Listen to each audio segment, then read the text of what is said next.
Chers téléspectateurs de TV Liberté, bonjour. J'ai le plaisir de recevoir aujourd'hui Monsieur Marc Rousset. Monsieur Marc Rousset est un auteur prolifique en même temps que parfaitement qualifié. Les deux choses ne sont pas toujours jointes en la même personne. Monsieur Marc Rousset est diplômé de HEC, de Columbia, de Harvard. Il a été un haut dirigeant d'entreprise à Carrefour, à Rhône-Poulenc. Je ne vais pas retracer toute son expérience professionnelle. C'est un économiste qui a été distingué par l'Académie des sciences morales et politiques. Le prix de l'Académie des sciences morales et politiques. Et il est l'auteur de nombreux ouvrages. Alors, je vais très rapidement les énumérer. Pour le renouveau de l'entreprise, préface de Raymond Barre aux éditions Albatros.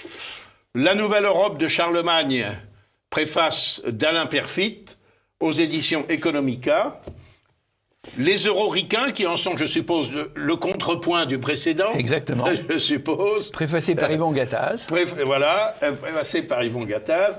La Nouvelle Europe, Paris, Berlin, Moscou, j'ai l'impression qu'elle a pour le moment un peu de plomb dans l'aile, mais on en parlera tout à l'heure. Préface de Yuri Rubinsky de l'Académie des sciences de Russie. Un Alain Perfit russe, je tiens à le dire, très connu en Russie. Absolument. Et Adieu l'argent roi, place aux héros européens. Je crois que le titre est extrêmement original, le contenu l'est aussi. Critique de la civilisation de l'argent par un businessman, comme on ne devrait pas dire pour ne pas faire d'anglicisme, par un homme d'affaires, par un grand négociant, apologie de l'héroïsme.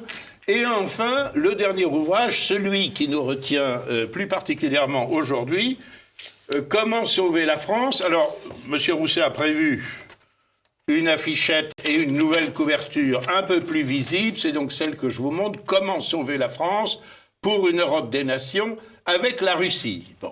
Je dois dire que cette émission était programmée il y a plusieurs mois, avant les événements que nous connaissons à l'heure actuelle, les événements dramatiques, douloureux que nous connaissons à l'heure actuelle, mais dont nous parlerons, bien sûr, puisqu'ils forment notamment le titre 4 de votre ouvrage. Exactement. Mais avant d'aborder cette question des relations avec la Russie, sur laquelle je ne manquerai pas de vous interroger, je voudrais revenir sur ce que vous dites de tout ce qu'il faudrait faire pour sauver la France. Oui. Et apparemment, le programme est très large. Alors, si je ne trahis pas votre pensée, par exemple, vous insistez sur le facteur démographique, et vous citez à cette occasion Benoît XVI, l'Europe en voie d'extinction ethnique. Vous faites à cette occasion l'éloge du programme nataliste, par exemple, de Viktor Orban en Hongrie. Oui. Est-ce que vous pouvez nous dire un peu plus sur cette nécessité ? Oui, je suis un disciple d'Alfred Sauvy la démographie, les valeurs d'une société sont des choses absolument fondamentales. Dans ce livre, ce que je tiens à montrer, souhaitable, c'est la notion de puissance. La notion de puissance, c'est pas uniquement d'avoir des armées, c'est aussi d'avoir des valeurs traditionnelles et d'avoir une identité et d'avoir une démographie saine avec une base saine.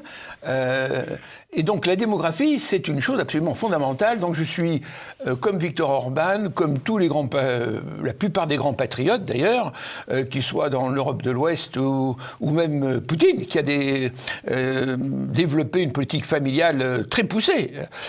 Pour une politique familiale qui doit reposer bien évidemment sur des mesures fiscales. En France, vous savez que l'idée c'est de quitter la notion de progressivité de l'impôt et de faire que l'impôt cesse d'être confiscatoire. Que les gens, le nombre, le fait d'avoir une famille ne fait pas diminuer à revenu égal entre deux familles. Le fait d'avoir des enfants, on ne perd pas son niveau de vie. C'est ça l'idée au départ d'une une vraie politique familiale.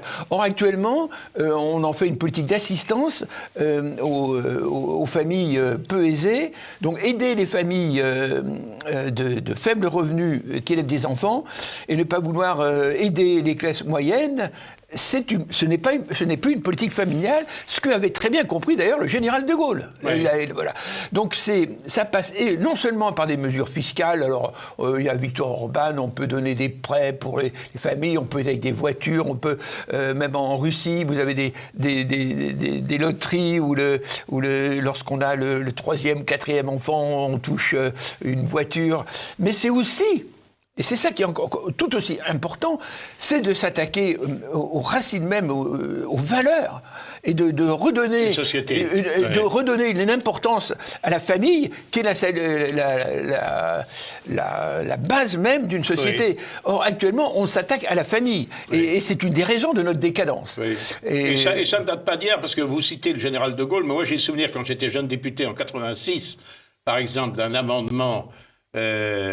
présenté par Michel Debré, ancien Premier ministre du général de Gaulle, qui était alors député, comme je l'étais moi-même, tendant à ce que les couples mariés ne soient pas désavantagés par rapport à ceux qui ne l'étaient pas. Oui. Alain Juppé, alors jeune ministre du budget, lui demandant de retirer son amendement. Voilà. Le progressisme est mal compris. Monsieur Michel Debré, à regret et en maugréant, le retire, je le reprends, et Michel Debré se sent obligé de voter contre, ainsi que l'ensemble de ses colistiers. Voilà, quand on a vécu cela, et bien d'autres choses. Vous exposez d'ailleurs que, en matière d'identité, par exemple, l'Europe, les pays d'Europe sont minés notamment par la repentance, par le changement des valeurs. C'est le premier ennemi de l'Europe. Les gens, justement, voient la Russie, ça c'est l'ennemi de l'OTAN, qu'on nous crée d'une façon artificielle. Mais les 3 grands ennemis de l'Europe, c'est la repentance, l'immigration et l'islam. Voilà, les véritables ennemis. Mais le premier, c'est nous-mêmes, qui sont en train de nous autodétruire. Voilà. Donc tout passe par les valeurs. Et je termine d'ailleurs l'ouvrage sur justement ces notions de valeurs, en faisant allusion à Oswald Spengler et une citation du général de Gaulle. Il y a les peuples qui veulent survivre, et puis il y a ceux qui se couchent pour mourir. C'est ce qui avait été dit d'ailleurs dans la déclaration. Voilà. Et moi je fais partie des gens, je pense à mes petits-enfants, et ce que je souhaite, c'est que justement ils aient un avenir, et je me refuse à mourir, et jusqu'au bout, je me battrai pour une société qui assure justement un avenir à nos enfants, au lieu de dépérir, au lieu de tomber dans ce progressisme qui va dans le mauvais sens. Le progressisme, c'est très bien lorsque vous allez dans la bonne direction, mais lorsque vous allez dans la mauvaise direction... Alors il y a des directions comme ça que vous... Voilà. Que vous condamnez, en particulier, par exemple, vous ne croyez pas beaucoup à l'impact du CO2 anthropique, du CO2 d'origine humaine, dont on nous rebat un peu les oreilles. Oui, j'ai quand même consacré 50 pages, j'ai lu énormément là-dessus. Et je pense que c'est une stupidité. On en reviendra de cette histoire de réchauffement climatique par l'homme. Je n'y crois pas. Je suis pas un scientifique. Mais moi, je considère que depuis que la planète existe, il y a des changements climatiques. Enfin, ça, c'est sûr. Mais si on pense simplement à ce qu'était la planète. C'était les glaciations. Le détroit de Bering récentes, qui a été pris. Vous avez la dérive des continents. Le Spitzberg qui a été, à un moment donné, sous influence tropicale. Le Sahara qui a été vers le Groenland, les Vikings, pendant 4 siècles, ils sont partis, après ils ont connu la glaciation. Il y avait quoi à l'époque? Il n'y avait pas de réchauffement climatique, mais c'est une ânerie, et on en reviendra. On est en train de nous ruiner. Vous savez que le coût annuel de toutes ces histoires de stupidité, des économies d'énergie, c'est quand même 10 milliards d'euros par an. Je recevais il y a quelque temps M. Christian Girondeau. Il faut avoir le courage de le dire. M. Christian Girondeau qui a écrit des choses tout à fait définitives là-dessus. Alors je dois dire, vous citez beaucoup de monde. Je veux dire que votre ouvrage n'est pas un manifeste politique. C'est un ouvrage encyclopédique et synthétique. Extrêmement argumenté. 35 chapitres où tous les problèmes sont traités. Vous avez l'immigration, vous avez le libre-échange, un homme d'État fort. Il y a tous les thèmes fondamentaux sont là dans ce livre. C'est pour ça que j'ai des prétentions de best-seller et qu'actuellement, d'ailleurs, et c'est pour ça qu'avec l'éditeur, nous nous sommes crus obligés de changer la couverture. Alors, parce que ce n'était pas le cas. Le grand homme d'entreprise que vous avez été ne se gêne pas pour critiquer les méfaits du libre-échange. Ah oui. On pourrait même dire du libre-échangisme. Depuis 1967, je dis bien, j'étais là aussi un homme de vision, je me rappelle, étudiant, puisque je suis passé par Sciences Éco avec le doctorat d'État, etc. Et donc, j'étais pas encore docteur d'État à l'époque. Je me rappelle, je combattais déjà, étudiant.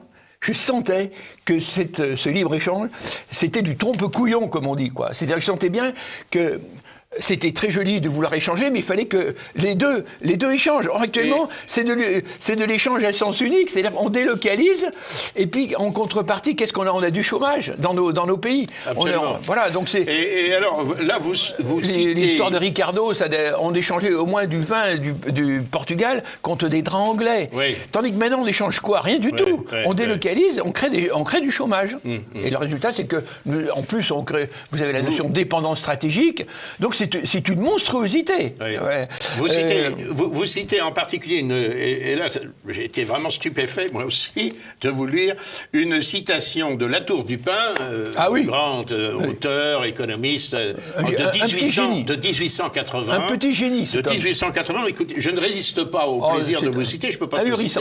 Ce qu'il a pu écrire en 1880. Le système de la liberté sans limite du capital a-t-il développé la production comme on le prétend aussi bien qu'il l'a avilie ? Nullement.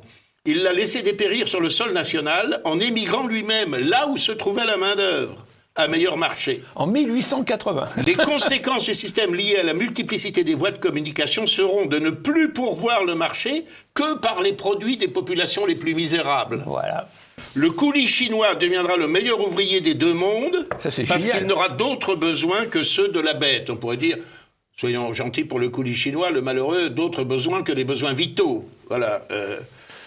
Puis, comme l'ouvrier, l'ingénieur, l'agent commercial, le banquier lui-même seront pris au meilleur marché. C'est exactement ce qu'on vit. En 1880. Voilà comment une décadence irrémédiable attend dans l'ordre économique la civilisation de l'Occident au bout de cette voie de liberté du travail où elle s'est engagée avec la doctrine de ses philosophes pour flambeau, la science de ses économistes pour guide et la puissance de ses capitalistes. Alors moi, je ne vous cache pas que je suis le descendant en ligne directe. Mon trisaïeul Michel Chevalier était un grand économiste libre-échangiste qui conseillait de Napoléon III et qui a négocié le traité de libre-échange avec l'Angleterre, ce qui n'a pas été, je crois, une bonne affaire pour la France, il faut bien le dire aujourd'hui. Non.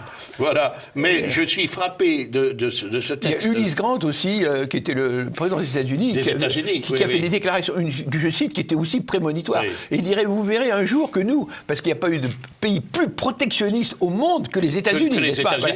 Et en 1860, il dirait, et vous verrez qu'un jour, une fois que nous serons puissants, il reprenait les idées de Friedrich List, et ben nous aussi, nous serons pour le libre-échangisme. C'était absolument génial. Et il écrivait ça en 1860, Ulysse Grant. C'était ravissant. Donc là, je le cite également. Voilà. La plupart des développements... Moi, j'ai étudié le cas du Japon. Le développement économique du Japon s'est fait à partir du protectionnisme, contrairement à ce que l'on pense. C'est-à-dire que le Japon ayant signé au 19e siècle, au milieu du 19e siècle, dans les années 1858-60, des traités inégaux qui généralisait la clause de la nation la plus favorisée, qui donc laissait son marché ouvert, n'a eu de cesse que de récupérer la possibilité de fixer un tarif douanier pour protéger son industrie naissante, et n'est devenu libre-échangiste que bien après. Tous les de Frédéric. Et alors, ça a été dans Vikiko, je crois, un des premiers. Aussi, j'ai eu le courage, à l'époque, de dire que c'était la fameuse histoire, dès que vous commenciez à dire des vérités, qu'aujourd'hui tout le monde dit, mais à l'époque j'avais 40 ans d'avance sur la moyenne, alors vous sortez toujours cette stupidité, cette ânerie, qui aujourd'hui est considérée comme une ânerie, mais que j'étais un des premiers à le dire, de la fameuse ligne Maginot. La ligne Maginot, contrairement à ce qu'on dit, elle a joué son rôle. La seule erreur, ça a été de ne pas la prolonger jusqu'à Dunkerque. J'en sais quelque chose, ma famille a été à Sedan pendant 6 générations. Et il y était encore en mai 40. Oui, exactement. Absolument. Voilà. Et les Allemands, ils avaient aussi l'équivalent de la ligne Maginot. Ils avaient une ligne Siegfried. Et elle leur a servi en 44-45. Il y a beaucoup d'alliés qui ont laissé leur vie, malheureusement. Alors, bien sûr, pour en revenir à votre ouvrage, vous critiquez l'immigration. Vous n'êtes pas le seul, mais vous faites une critique tout à fait motivée. Vous vous prononcez, alors là, je vous suis peut-être moins, vous vous prononcez pour une confédération carolingienne, d'ailleurs dans la ligne de vos écrits précédents, d'une certaine façon, et vous voulez... À terme, parce que je pense que malheureusement dans les médias, avec l'Allemagne, il y aura des problèmes, et que l'Allemagne... actuellement, il y a le petit revirement de dernière minute avec l'histoire de Poutine, mais je crée cette vocation pacifiste de l'Allemagne, contrairement...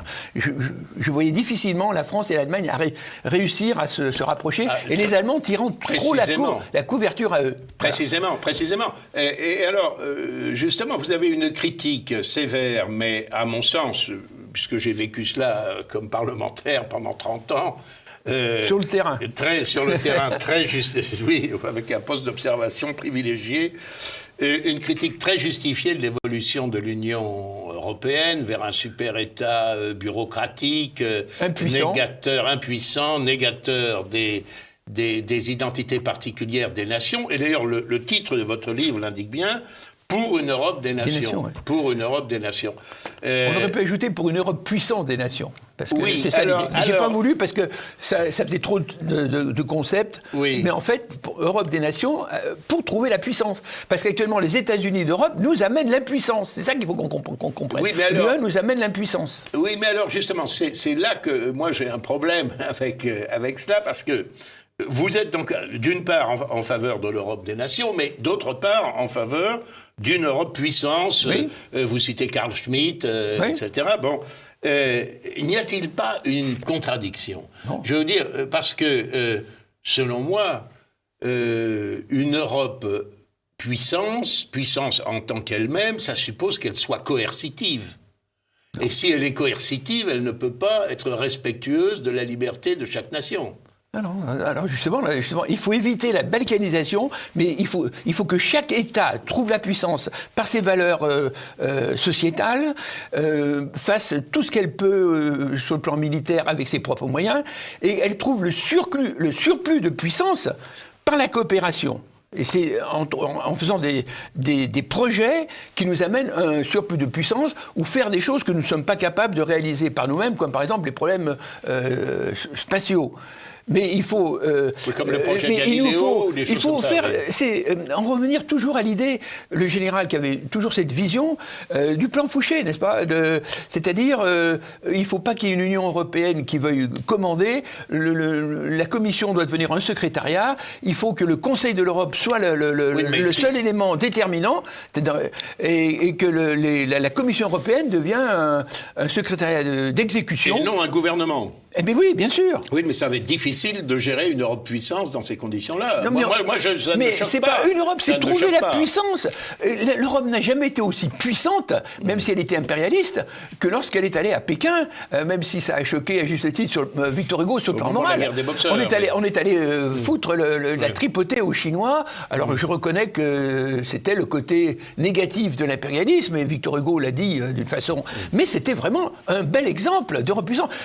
L'Europe n'a jamais été aussi puissante que lorsqu'il n'y avait pas d'Europe, d'organisation européenne. Lorsque les nations sont allées en Chine, où on était capable, lorsqu'il y avait des difficultés, d'intervenir ensemble, parce qu'on sentait, par exemple, dans le cas chinois, qu'il fallait absolument, avec les boxeurs, avec la population chinoise, il fallait que ça a été l'Alliance des nations. Il y a eu la France, l'Allemagne, l'Angleterre, et même des plus petites nations. Même le Japon, je crois qu'il a envoyé quelques... Bah oui, même le Japon, bien sûr, voilà. Même le Japon. Donc ça, c'est fondamental. C'est-à-dire qu'on peut trouver... il faut éviter la balkanisation, il faut être sentiment, mais par contre, il faut... Là où il nous faut une unité, ça c'est l'économiste, et ayant beaucoup échangé avec Éric Zemmour en particulier, j'ai tenu à m'assurer qu'il était convaincu de cela, c'est que sur le plan économique, le protectionnisme, pour être efficace, ne peut être qu'européen. C'est-à-dire que si on veut trouver la notion, il faut penser aux économies d'échelle. On ne peut pas faire du protectionnisme à l'échelle d'une nation. Il nous faut... il y a des industries, il y a des projets où vous n'avez pas les ressources et vous n'avez pas tout simplement le marché. Donc, vouloir trouver la puissance en restant, par exemple, une France hexagonale, Pour moi, c'est impossible dans le XXIe siècle. Il faut absolument garder la notion de zone de libre-échange dans cette Europe que j'appelle l'Europe des nations. Dans la Confédération, ça ne nous empêche pas de faire avant que l'Allemagne soit centralisée, vous avez la Confédération du Rhin, vous avez le Zollverein dans l'Allemagne du Nord. Vous citez cet exemple. Oui, voilà, oui. donc...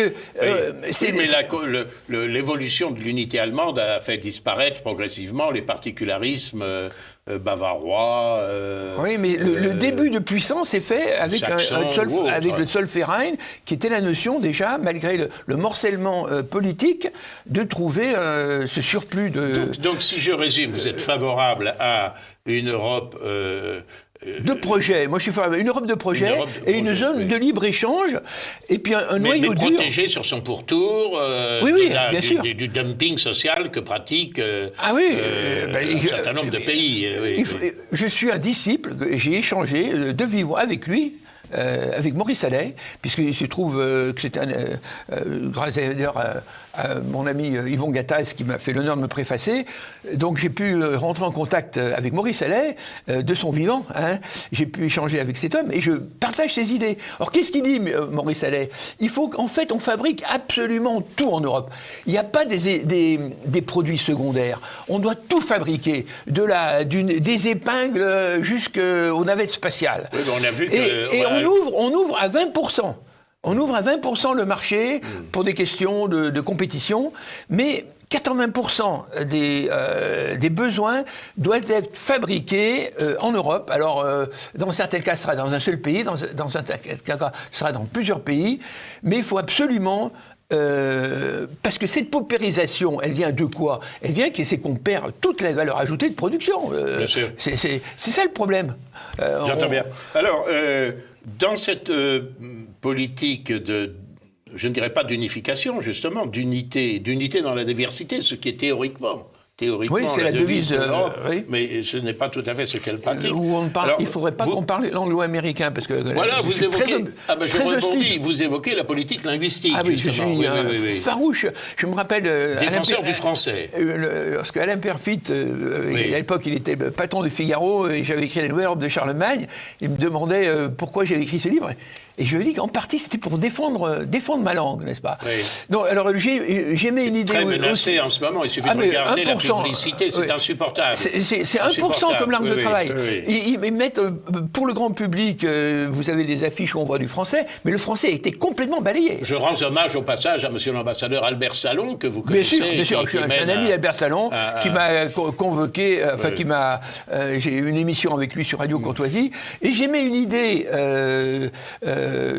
d'hommes réalistes, d'hommes d'entreprise. C'est pour ça que la langue de l'Europe devrait être le français, pour des raisons historiques, et puisque je pars du principe que ça ne peut être pas l'anglo-américain, sinon c'est la perte de la notion de civilisation européenne. Surtout depuis le Brexit, plus rien ne le justifie. Voilà. Parce que l'anglais à l'heure actuelle en Europe n'est plus que la deuxième langue officielle de Malte, à qui on ne fera pas l'injure de dire que c'est quand même pas une part essentielle de l'Union européenne. Et de l'Irlande. Et de l'Irlande. Oui. Bon, donc l'idée originale que j'apporte, pour avoir d'ailleurs lu et compris toute la méthode assimilée en espéranto, c'est que la langue commune de l'Europe ne doit pas être, par principe, l'anglo-américain. Je dois vous dire que, comme député européen, je partageais ce principe. Et si les gens, et si les Européens ne veulent pas du français, ça doit être l'espéranto. Mais en aucun cas, là, je me distingue de vous, parce que moi, j'ai fait un discours, lorsque le catalan a été promu au rang de langue officielle de l'Europe, j'avais bien senti quelles seraient les conséquences, et j'avais proposé que ce soit le latin. Et d'ailleurs... pour être sûr d'être compris, si j'ose dire, j'ai commencé mon discours en français, mais je l'ai terminé en latin. Évidemment, tous les interprètes se sont arrêtés, etc. Les seuls qui m'aient répondu, en citant les catilinaires, d'ailleurs, ce sont les socialistes portugais qui sont les socialistes les plus cultivés. Les autres ne le sont pas tellement. Et pourquoi pas le latin? C'est pas plus absurde. Israël a ressuscité l'hébreu, qui était une langue morte déjà déjà du temps du Christ, où on parlait que oui, mais alors selon moi, le latin, il y a une extinction naturelle. Le problème, c'est que l'espéranto, c'est un latin vivant, parce que c'est pas du tout une langue artificielle. Plus simple. C'est beaucoup plus simple. Oui, c'est vrai. Oui, mais ça, c'est important plus aussi. Facile, parce que c'est 7 fois plus facile à apprendre que l'anglais. Et c'est surtout le centre de gravité des langues européennes. C'est pas du tout une langue artificielle. C'est des emprunts des langues vivantes. Oui. C'est ça que les gens ne comprennent pas. Vous savez que pour le français, langue de l'Europe, Otto de Habsbourg, qui était lui-même remarquablement que j'ai connu personnellement, je suis allé rencontrer au Parlement européen. Moi aussi, il était assez favorable. Eh bien, écoutez, pour une Europe des nations, avec la Russie... la Russie, si vous voulez qu'on parle de ce thème, je suis à votre disposition. Avec la Russie qui fait l'objet du titre 4, bien sûr, je suis de cet avis, je suis de ceux qui, avec Jean-Marie Le Pen, ont plaidé pendant 30 ans pour un rapprochement avec la Russie. Mais il faut bien dire que les événements actuels, je le crains, ne retardent cette nécessaire coopération. À ce sujet, je viens dire que ma prise de position n'est pas du tout une prise de position opportuniste, puisqu'il y a ce fameux livre que j'ai écrit il y a plus de 10 ans, La Nouvelle Europe Paris à Moscou. Donc ça fait plus de 15 ans que je suis sur le terrain. Deux choses importantes, c'est que je dis d'une formule liminaire ou assez brève que l'Europe ne va pas de Washington à Bruxelles, mais qu'elle va de Brest à Vladivostok. Voilà. Donc ça, c'est très important, et que il faut comprendre qu'en Asie, le Russe est considéré comme un Européen. Bien sûr. Le centre de gravité de la Russie, Moscou, est du côté de l'Oural. Les Russes, peut-être qu'ils sont de culture, comme dit Douguin, eurasiatique, mais le centre de gravité, les jeunes Russes rêvent de l'Europe. Voilà. Et donc... Ce sera, veuillez m'excuser, le mot de la fin, parce que nous sommes déjà... malheureusement atteints par le couperet du chronomètre. Donc, merci pour je votre recommande invitation. vivement la lecture de cet ouvrage très documenté de M. Marc Rousset, Comment sauver la France pour une Europe des nations avec la Russie, aux éditions du Panthéon. Merci.